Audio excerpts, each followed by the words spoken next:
প্রমাণ সমেত রনকে ধরতে পুলিশ নিয়ে এলো পেখম। সম্পূর্ণ জানতে ভিডিওটিতে একটি লাইক করে দেখতে থাকো। গল্পের শুরুতেই দেখা যায় পেখমের তো ছদ্মবেশ ছিল, আর ছদ্মবেশ নিয়েই পেখম নিজের বাড়িতে ফিরে আসে। তখনই সুচরিতা বলে, কে আপনি, এইভাবে ঘরের মধ্যে ঢুকে এলেন এগি? আর তখনই পেখম বলে, মা আমি পেখম, আমার কিছু কাজ আছে, আমাকে এগুলো আগে প্লিজ করতে দাও, এখন আমাকে আর জ্বালাতন করো না। আর ঠিক তখনই সুচরিতা বলে, ঠিক আছে তুই কর। এরপরে ল্যাপটপটা চালিয়ে বব রয় আর রনের ছবিটা পাশাপাশি রাখে, আর তারপরেই পুরো ম্যাচিং করে দেখে যে এই বব রয় হলো আসলেই রানা রায়চৌধুরী। আর ঠিক তখনই বুঝতে পেরে যায় যে ওই জন্যই ওনার ওই স্পর্শটা আমার এতটা চেনা লেগেছিল। নোংরা লোক একটা শেষ পর্যন্ত এইভাবে ছদ্মবেশ নিয়েছে, ওনার এই হিসাবটা তো চোকাতেই হবে। ব্যাপারটা বেশ গুরুতর, তবে উনি যে এত ধূর্ত আমি বুঝতে পারিনি। কত বড় সত্যিটাই না আমাদের সামনে অজানা ছিল।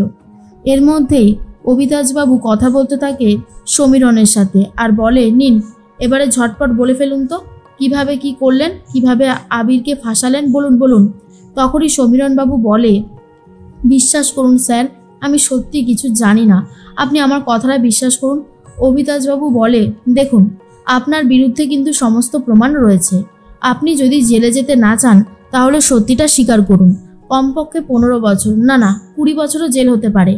আর এবারে কিন্তু সমস্ত দায় আপনার ঘাড়ে যাবে, আবিরের কাছে কিন্তু আর কিছু থাকবে না। আপনি যে আবিরকে ফাঁসিয়েছেন সেটা কিন্তু প্রমাণিত হয়েই যাবে। তখনই সমীরনবাবু বলে, প্লিজ আমার কথাটা একবার শুনুন, আমি সত্যি এরকম কিছু করিনি। আবির তখন বলে, আপনি এর মধ্যেই অভিতাজবাবু বলে, আবিরকে তাহলে এখানে ডেকে নিয়ে আসি, সবটা জানাই যে আপনি কি করেছেন কি করেননি। তার মধ্যেই সমীরনবাবু বলে, দেখুন আমি একজনের নামই শুধু জানি, ওই মানুষটা আমাকে টাকা দিয়ে সাহায্য করেছিল। চারিদিকে দেনায় ডুবেছিলাম আমি, কোনোভাবেই কিছু করে উঠতে পারছিলাম না। তারপরেই আমাকে বব রয় টাকা দিয়েছিল, আর এই বব রয় কথা আগে থেকেই পেখমের মুখে জেনে নিয়েছিল অভিতাজ, আর তার জন্যই একটুও বেশি অবাক হয়নি। সমীরনবাবুর কাছ থেকে সবটা শুনে নেয়, তারপরে পেখমকে ফোন করে সবটা জানাতে শুরু করে। পেখম তখন বলে, অভিতাজবাবু এর থেকেও অনেক বড় একটা সত্যি আমি আপনাকে জানাবো, সেটা জানলে আপনি চমকে যাবেন। ওই বব রয় একজন আসামি যে কিনা পালিয়ে গিয়েছিল, তার নাম হচ্ছে রানা রায় চৌধুরী, যে অলরেডি জেলে ছিল, জেল হেফাজত হয়েছিল। কথাটা শোনার পরে অভিতাজবাবু বলে, কি বলছেন পেখম, আপনি এই কম সময়ের মধ্যে এত বড় সত্যিটা সামনে নিয়ে চলে এসেছেন? পেখম বলে, সামনে যে নিয়ে আসতেই হতো অভিতাজবাবু, আমার আবিরকে বিনা দোষে শাস্তি পেতে হচ্ছে, তাই যা করবার আমাকেই তো করতে হলো। তাই অভিতাজবাবু বলে, ঠিক আছে পেখম, আমি সমস্ত ইনফরমেশন কালেক্ট করে এই বিষয়ে আপনার সাথে পরে কথা বলছি। পেখম বলে, ঠিক আছে। অন্যদিকে দাদু তো খুব ব্যস্ত হয়ে গেছে, আর বলে, কোথায় গেল আবির? কাল সারাদিনও একবার আমার সাথে দেখা করতে আসেনি। ও কি ভেবেছে, ও কি বড় হয়ে গেছে, ওর কি আর দাদুর কাছে আসার দরকার নেই? তখনই পিসিমণি বুঝতে পারে বাবার আবারও ভোলা রোগটা শুরু হয়ে গেছে। তার মধ্যেই বধুয়াকেও খুঁজতে শুরু করেছে। এরপর ছোট কাকিমণি এসে বলে, বাবা ওরা কেউ নেই, আর এই যে পেখম মহারানী, সে তো কোথায় গিয়ে বসে আছে তার কোনো ঠিক ঠিকানা নেই। শোনো তোমাকে একটা কথা বলি। এরপরেই পিসিমণি বলে, আর কোনো কথা বলতে হবে না, চুপ করো ছোট, তুই জানিস না যে বাবার শরীরটা ভালো না, বাবার একটু ভোলার রোগ আছে, তারপরেও এই কথাগুলো কেন বলছিস, কিসের জন্যই বা বলছিস? আর তখনই দাদু বলে, আবির কোথায় রয়েছে বললে? জেলে। আবিরকে জেলে নিয়ে গেছে কেন? পিসিমণি বলে, বাবা তুমি এসবের মধ্যে এখন ঢুকো না, পুরো ব্যাপারটা একটু আমাদেরকে সামলাতে দেবে? তখনই দাদু বলে, সে না হয় দিলাম, কিন্তু ব্যাপারটা ঠিক কি আমি তো বুঝতে পারছি না। পিসিমণি বলে, তুমি বুঝতে পারবে, একটু অপেক্ষা করো। স্বর্ণালী তখন বলে, ছোট এরকম জোরাজোরি করিস না, বাবাকে এসব বলিস না, বাবার শরীরের অবস্থা ভালো না। তার মধ্যেই পেখম ফোন করেছে স্ত্রীকে আর বলে, দিদিভাই খুব শিগগিরই আমরা আবিরকে ছাড়িয়ে আনতে পারবো, কথা দিলাম, বেশি সময় লাগবে না, আমরা প্রমাণ পেয়ে গেছি। স্ত্রী তখন বলে, তুমি তাড়াতাড়ি বাড়ি এসো, আমি তোমার মুখ থেকে পুরো কথাটা শুনতে চাই। এরপরেই বাড়ির সবাইকে স্ত্রী জানিয়ে দেয় যে একটা দারুণ গুড নিউজ আছে। পেখম বলেছে খুব তাড়াতাড়ি নাকি আবিরকে ছাড়ানো যাবে জেল থেকে, সেই ব্যবস্থা পেখম করে ফেলেছে। স্বর্ণালী তখন বলে, সত্যি আবিরকে ছাড়ানো সম্ভব হবে?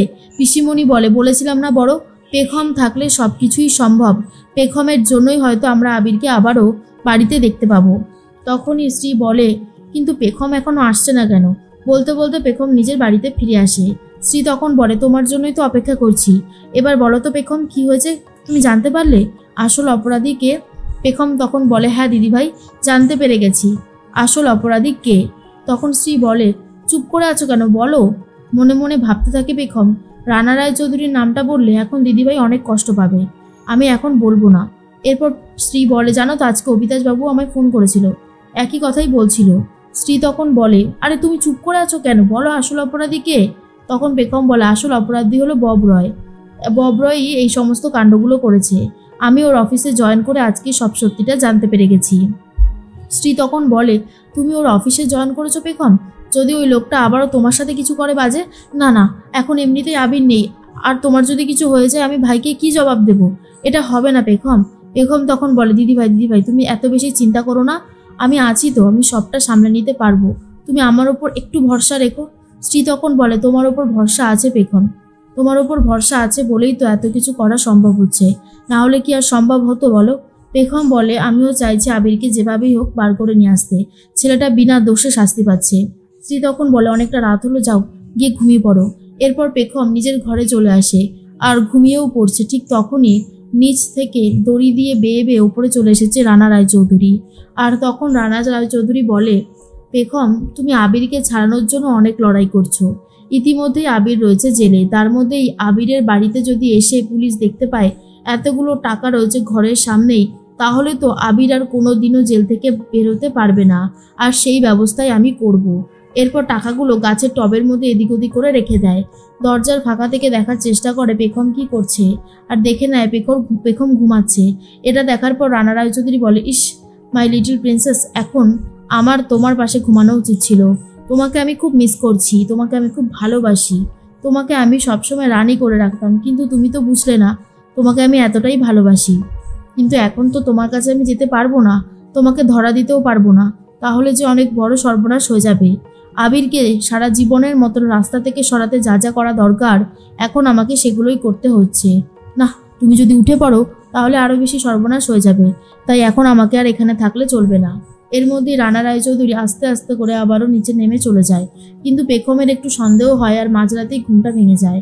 পেখম তাকিয়ে আশেপাশটা দেখতে থাকে, কিন্তু কিছুই দেখতে পায় না। মনে মনে ভাবে, কাল সকাল হলেই অবিতাশবাবুকে নিয়ে আবিরকে ছাড়াতে যেতেই হবে, আর বব রয়কে মানে ওরফে রানা রায়চৌধুরীকে অ্যারেস্টও করাতে হবে। তার মধ্যেই সকাল হয়ে গেছে আর অবিতাশবাবু আর কনস্টেবলদেরকে নিয়ে চলে গেছে পেখম। ঠিক সেই মুহূর্তেই অন্যদিকে রানা রায়চৌধুরী বসে বসে ভাবছিল, হঠাৎ করে পেখম এত শান্ত হয়ে গেল কেন? পেখম কি কিছুই করবে না? কিন্তু অবিতাশবাবু আর পেখম তো কনস্টেবলকে নিয়ে চলে গেছে, ডিরেক্ট চলে গেছে রনের ঘরে, আর রনকে অ্যারেস্ট করছে। রানা রায়চৌধুরী তো এটা দেখে পুরোই চমকে যায়।